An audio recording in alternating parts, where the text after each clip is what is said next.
Welcome everyone to episode 2 of this Treasure Inside edition. My name's Chaz McGruber. I'm joined here by Max. Max, how you doing? I'm doing well. Hope everyone else is doing good too. Yeah, I feel like I've heard this before.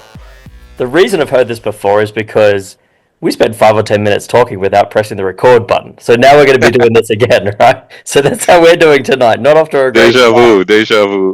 Right. But it's been a great week. Thanksgiving. Did you have a good Thanksgiving?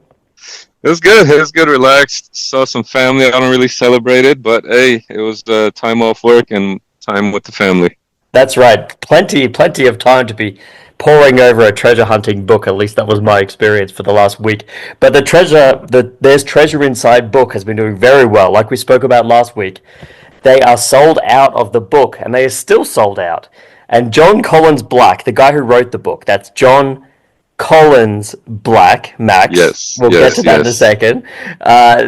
This guy who wrote the book has said there is 100,000 copies of the book on the way. Now think about this. This is not just 100,000 copies of a book.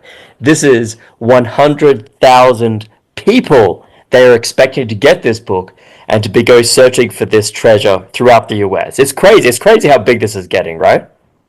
Yeah, it's only getting bigger. I was seeing it flicker in different platforms. I saw it on TikTok. I saw Fox doing an interview with John.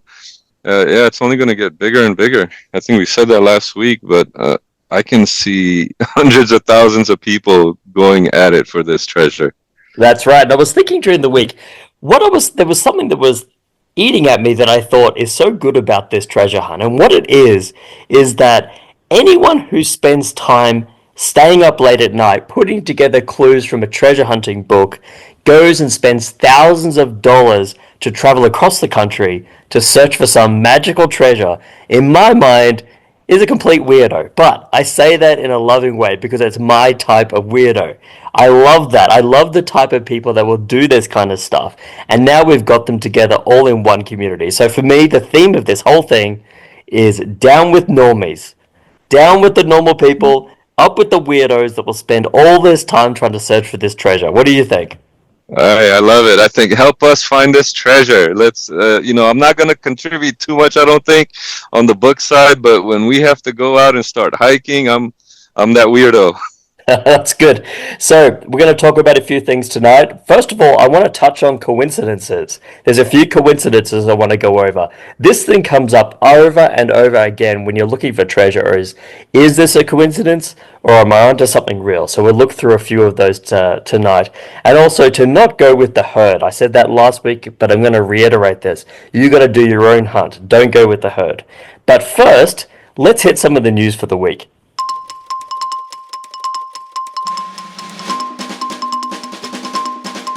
Okay, news of the week. First of all, it's come out, there's a few scams going around for the book. People selling it on Amazon for not the real book. Max, do you know anything about this? I do. I am a victim. So, the guy that believes in all the conspiracy theories, the guy that avoids scammers left to right every time he goes out in the street, you got scammed. Tell us about it. So I thought I was getting a deal. Again, he reiterated that name. So make sure, because there's a treasure inside by a John Caldwell Black, which is a complete scam. I thought I got it. I was starting to read it, and luckily Chaz caught it and said that's the scam book that some were talking about. That's right. I think there's also one from John Carson Black. So first of all, look, everyone, make sure if you are going to buy the book, which I highly recommend, make sure you're buying the right one. It's John Collins Black. Just go to Amazon, look for or Barnes & Noble, look for the one that has all the reviews. The other thing is there is no paperback version of this book. Okay, so Yes. only look for the hardcover, and you won't have to return it like Max is. So the other big news for the week is second editions were spotted out in the wild. Second editions of the book. Okay, now on its face, it may not seem that important, but here's why it's really important. There's been a number of corrections that have been submitted to John that have been seen as mistakes in the book. So in the second edition, we get our first look at which mistakes were corrected, but more importantly, which mistakes were not corrected. So they could be Oh, actual wow. clues in the book, right? So one big one. Okay, so there's things like before I get to the big one, there's things like I believe it's page 256. The five in the middle kind of looked like a six as well, so no one was sure whether that was a five or a six. He did clarify on his website, but also that's been fixed, so that it was just a mistake. Another mistake that has not been fixed is at the start of the Forest Fen treasure, it talks about Forest Fen being from Santa Fe, Arizona. Now, as most people would know, Santa Fe is in New Mexico. So people were wondering, is this a mistake? Is this on purpose? That was not fixed in the second edition, which is very interesting. So maybe that's sort of some sort of clue. Santa Fe, Arizona. Wait, so you're telling me that he confirmed the first mistake, and it's in a second edition that's written by him too? Correct. So the first mistake, the page 256, has been corrected. He mentioned that, and it's actually been fixed in the second edition. But that Santa Fe, Arizona has not been fixed. Okay, and just to clarify, the second edition is available or no? Not yet. Some people have it, yeah. Some people are getting it already. So I think some people, the books are trickling in and they're getting the second edition, which makes potentially the first edition more and more valuable, which I have right here. But yeah, that's the part that a lot of people in the community were interested in is what got fixed, but more importantly, what didn't get fixed, which I thought was very interesting. Yes, good to know. Have you ordered it or? No, I haven't, but I'm just relying on people in the community that have told us what's been fixed and what hasn't been fixed.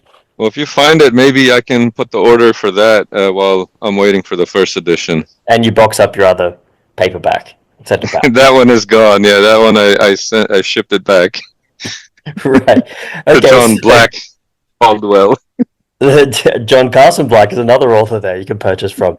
Um, but we're going to get onto some box updates. So, like we spoke about last week, we spoke about the past and future box last week. We are actually going to revisit that this week because there's a lot that's come out on that I wanted to run through.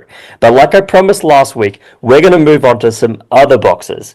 So, the box we're going to focus on first this week is called the Appalachian Footpath box. Okay? Now, just before we start, that caught my eye. The fact that it's called the Appalachian Footpath box because everyone refers it to as the Appalachian Trail. Okay? And he even says within the chapter, I've even admitted that it's somewhere along the Appalachian Trail. So why did he call it the Appalachian Footpath box? That's the first thing I don't understand. I think because when I was watching that interview on Fox with him, he clarified that it's nowhere dangerous. So I'm wondering if it would involve going into the Appalachians. Like he said, you don't have to. It was weird. Maybe we'll watch it if you didn't catch it. But I'm almost leaning towards it's not an actual physical hike in the mountains. Well, I think he has said before that he's trying to get people out into nature. So I think being in the mountains is something that's viable. I think he was probably referring to not near cliff tops, not near Gotcha. anything Then it dangerous. might be like that last word of it. It's probably on a safe trail. Yeah, potentially. But the fact that he said footpath, it just gave me pause. That's all. So I have to say the chapter of the Appalachian Footpath box is very strange. It's about one page of writing, very very short. So he goes into, and even that page of writing seems very generic. It seems like there's very little clues there, although you have to think there is. He talks about a paragraph of what the Appalachian Trail is. He talks about his man crush on the guy that made all the boxes. So he talks about how great this guy was making a blue box and how it's made from different types of steel. And you're kind of thinking, okay, this is not giving away too much. And then he talked about how he put a lot of treasures in the box and how his son drew a treasure map. So he decided to draw one of his own. That's basically all it says in the chapter, which is a little strange. And then he has the treasure map. Now, for those who haven't seen it, you're probably thinking of a really ornate, detailed treasure map. It's crap. Let me just say that it's not good. No, I shouldn't say that. But it's like, it's very hard to read. The symbols on the map are very hard to see. They're out of focus. So, like, there's kind of a dotted line that looks like a trail. Then you got, like, it looks like someone's skiing. You've got an out of focus dog. It looks like he bought some pizza and smudged some of the tomato sauce on part of it. It's very hard to figure out what's going on with this map. Max, have you seen this map? Yeah, yeah. It's a little bit. It's very vague, but I think this box might be my kind because it's very vague. I don't. I'll get confused with the long chapters, so I think I'm gonna put a lot of focus on this one since you said it's very vague. Yeah, that's true. That's one thing is some of the other chapters are very long, so they could potentially hold a lot of clues. This one's very short. So if you just want to keep it nice and compact and you want to read through not too much text and just look at a treasure map, this is probably the box for you. That's a good point. So there haven't been too many updates of people finding things on this box, unlike the past and future box, which has had a lot of updates. But there is one big one that seems like a big deal. So most people think that the location of the treasure is actually in Vermont. The reason is that the little dotted line there actually lines up almost exactly with a trail in Vermont on the Appalachian Trail. That seems too obvious for me. But the fact that it lines up almost exactly as well seems like a big coincidence. So it's one of these things, again, with this treasure hunting is this a coincidence? We keep coming back to this theme. It seems like it's hard to be a coincidence, but sometimes, like I'll show later, it actually very well could be. So again, a lot of people think this is in Vermont, but again, take your own path on this. You got people skiing, you got an out of focus dog. If you go searching on the trail somewhere in the south, not in Vermont, and you see an unfocused dog, maybe that's a hint that you're on the right track. But I think you have to do your own thing. So is there a trail in Vermont that's named Appalachian Trail? Oh no, well, I think it goes up to Vermont. The Appalachian Trail stretches from Oh, I Georgia all see. the way up to Maine. So believe they But they go through. found one stretch that matches this trail. Yeah, and I should say the trail is called the Little Rock Pond Trail. So you can all do this at home for yourself. Look up the Little Rock Pond Trail, print it out, rotate the map in the book a little bit, and you can see that it lines up pretty well with what's in there as well. So if anyone lives by this trail, jump on in. Give us some yays or nays. Yeah, see if there's a bunch of people with this book walking around, bunch of unfocused dogs and people skiing there. There is one symbol there of kind of like a bald man, and I read the book, I Walk in the Woods, by Bill Bryson, which is a book about the Appalachian Trail. I didn't read it for this; I'd read it before, and he talked about how on the Appalachian Trail, there's a number of these bold hills. So you're going through a forest and you get to the top of a hill and there's no trees whatsoever. And they call them boldies or bald hills. And there's a picture of a bald man there. I think that could have something to do with it as well. But I think that's probably pretty obvious already. Some people might have already figured that out. But who knows? Maybe that helped you out a little bit. Yeah, and it looks like on the trail there's another circle with a branch there. So he's definitely put some clues to where if someone goes to that trail, they might be able to confirm if some of these clues are there too. Yeah, butterfly. I would say keep an eye on the compass too. There's a compass on the map there. I'm sure there's a clue hidden there somewhere with the compass, the way Has it's to be. rotated, what's on the compass, etc. So nothing too much to update this week on this box, but there was a few things there. But as we go along, we'll keep you updated on anything we find with this Appalachian Footpath box. Okay, next up, past and future box. We're going to revisit this one from last week because there's been a number of updates I wanted to run through. So, there are two complete solutions people have laid out on the internet, and they've actually gone boots on the ground to go find the treasure. And what I'm going to do is run through these two solutions. And the thing with both these solutions is they're very good solutions. For me, they're close enough where I probably would have gone and looked for it, boots on the ground.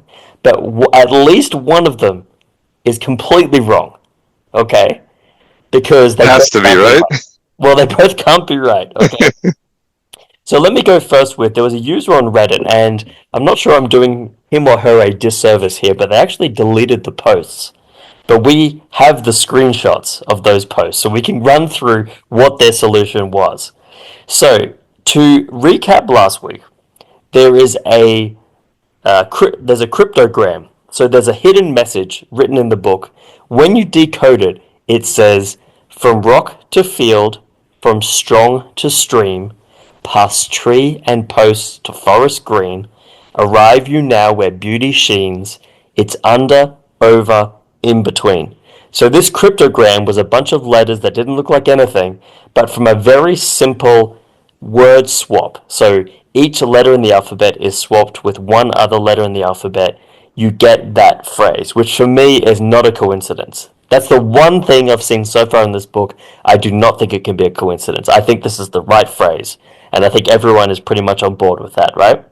Okay, Okay. so the other part of this is the word search. Just above that cryptogram, there's the word search with a bunch of different words in it. Okay, so two words in there are north and west. They're the only directions, I believe. Okay, north and west. So this user thought it's probably somewhere in the northwest of the US. Okay, now there's a word divide there in the word search. Okay, so he found a city called Divide, Montana.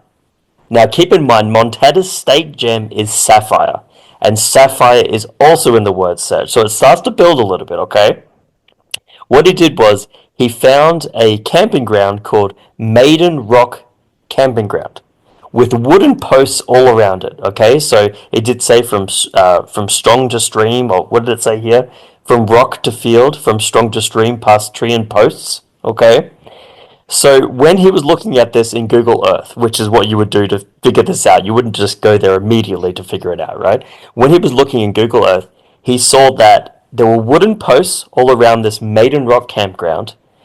You walk through a field and you get to a river that looks strong and then it gets flatter. So it's kind of like a strong to a stream. Then he goes to a group of trees. Then you go to a rock fall that looks a lot like a quarry. And then you arrive back at the river where beauty sheens. Okay? Rock to field, from strong to stream, past tree and posts to forest green, arriving now where beauty sheens.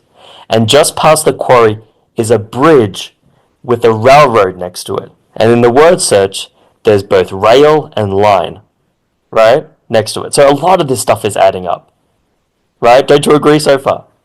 I mean, coincidences. I imagine one of those was a coincidence. It breaks the whole thing apart. Could well be. So he was saying at this point, he was like 80% sure he might have something here. So he's from Rock, is the campground. He went to a field. He went from a strong to a stream. He went past trees and posts. He got to a forest. And he arrived at a river where beauty sheens. And he got to a bridge. Over, under, in between. Okay? Here's the other thing. What he did was, remember last week how I had said that if you take away all the words, the real words in the word search, and you leave behind all the other words, you get together a phrase that has little anagrams. So an anagram is when you mush together, you change the letters around to form a word, right? But basically what was found with that was there are 5 clues in this word search, but do not tell anyone. Line them up. There are no special bends or turns. Just remain steady to complete the mission. Okay? So what he did was took all the words that were bending, removed them, looked at the letters that were left. I know this is a lot, but we need to get through this. This is a complete solution, right? He looked at all the letters that were left, and he used scrabblewordfinder.com to look at all the letters that were left. And he got the words Montana, bridge, truss, which is a type of bridge, canyon, and moose. Okay, so here's the thing though. When he looked at the bridge that was very close to the end of that phrase, the 2 creeks that were next to that was Canyon Creek and Moose Creek. The 2 words that he just found when those words were left behind. That seems pretty strong, right? Yeah, that one is pretty convincing. Now, I don't know if the first step was good. I mean, right, one mistake could make this all wrong, but yeah, that one sounds pretty convincing. Yeah, so from Google Earth, or Google Maps, I should say. Google Earth was probably 20 years ago, I don't know. From Google Maps, he's found pretty much matching that phrase from rock to field to strong to stream. And then when he looked at those words on the word search, he got Montana, Bridge, Truss, Canyon, Moose. And the 2 creeks are Canyon Creek and Moose Creek, right near the bridge he was looking. So he said he booked his plane ticket about 10 minutes after finding it. He went out there, did not find it. Montana's very cold, though I think there might have been some snow or something. But he hopes someone else can find it too. So he's Also, not finding it. he actually went out there and searched for it already. That's right. This was a user on Reddit, and he actually said before he left, he's like, "This treasure box will be discovered on Friday." Before he Oh left, wow. he's very confident on it, and you can see why, right? You can see why he was confident, because those seem to line up very well. Where you think, I mean, if I saw that and I found that by myself, I would probably think that was it too. But this is one of the pitfalls of this is a lot of stuff can line up and it's not necessarily it. So that's one of them. That was a complete, I think, a very good solve, a complete solve, right? That sounds like it's very good. There's another solve that's on a completely different part of the country, and this comes from KPro on the Cal Lazar's YouTube channel. Okay, so her one is a little different. When she looked at this, the word Tahoe is in the word search 4 separate times. So she believed the treasure was in Tahoe, okay? The other thing is that Okay. there was a It's few closer other to me. it starts off well. There's a few other things too, like the word lilac is in there. There's a lilac lodge in Tahoe. Ohio is in there. There's an Ohio State laboratory in Tahoe. Okay, but here's the thing. One thing that was very interesting is, you know how I read that of what the letters were left over before, and it said there are 5 clues in this word search, but don't tell anyone. Line them up. There are no special bends or turns.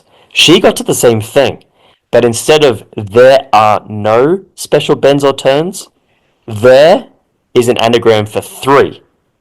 No is an anagram for on.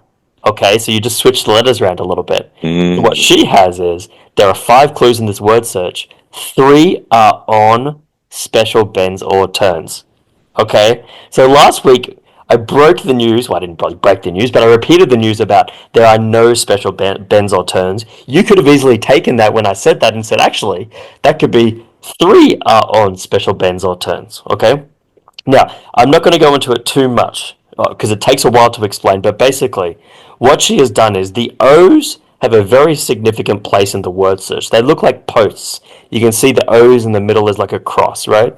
So she's taken words that have wrapped around these O's. They've taken special bends or turns around these O's, and again, anagrams. So some of the things that she found when she was looking for this: C Van Sickle Loop, connector, entrance TRT, or Cal Never Trail, and near the burn. These are all anagrams that were wrapped around these O's, right?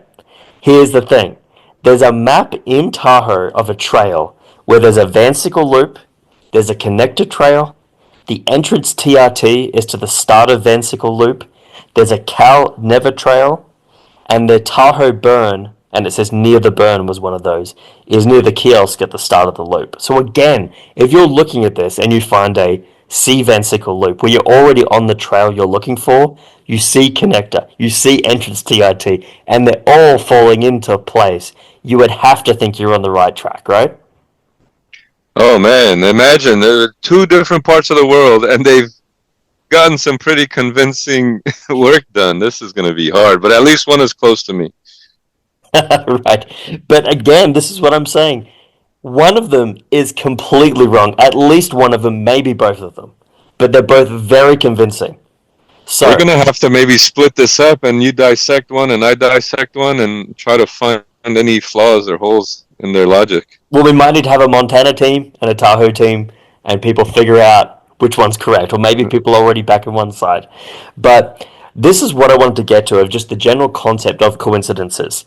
A lot of the time, you're convinced this had to be it because things lined up.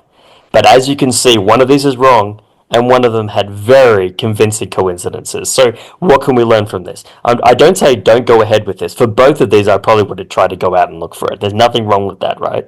The only thing is, if someone has something and you feel like they've got it and you can't get it, they may be completely wrong, even though they seem so confident they're about to get it. I felt that when the guy had said, this is going to be picked up on Friday, I'm 99% confident I've got it. I almost felt like, oh, should I keep looking? It sounds like he's already got it.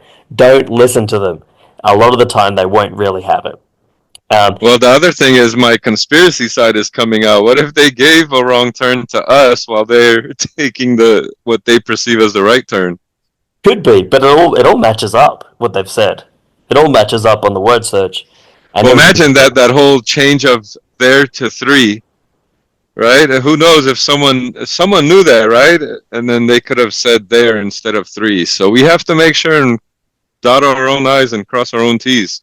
Yep, and that's what everyone has to do. So what I think we can learn from this is there are a lot of coincidences. Go with your own gut and do your own thing because other people might be finding a bunch of coincidences that have nothing to do with the search. Maybe no one's even close to this, right? And you could be just doing your own thing and starting afresh with a whole new line of thinking on this, right? True, One of true. the 100,000 people that are going to be looking for this. So this was very exciting this week, I think, for the Past and Future box. People are putting a lot of effort into this and coming up with great solves. I think both of those were very good solves of figuring out how this could work. And if one of them is correct, I think Mr. John Collins Black could be getting a little nervous that one of these is going to be solved very soon.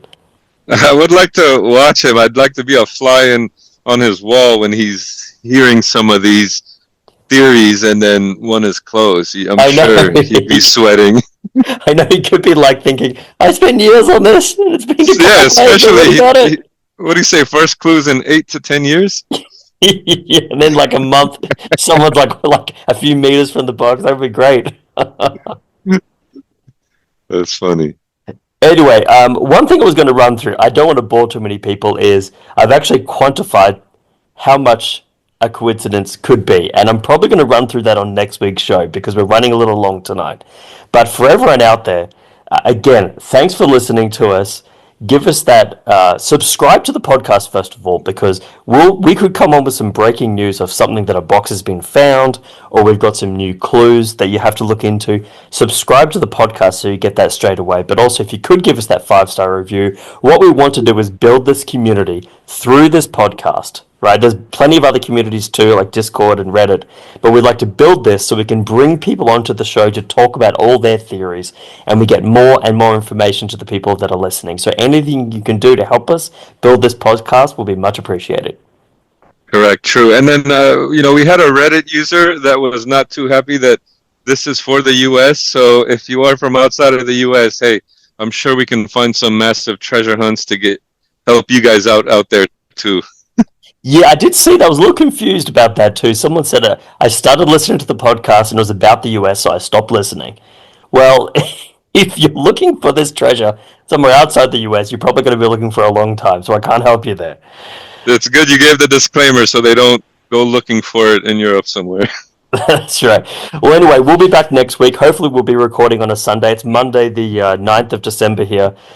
We had a bit of a mishap yesterday with Max not understanding the difference in time zones of Arizona and California, but we got there in the end, right? Yep, we're good. Next week we'll be on time. That's right. Okay, well, thanks everyone for listening this week. Keep hunting, keep reading, and we'll see you next week. Take care, everyone. See y'all next week.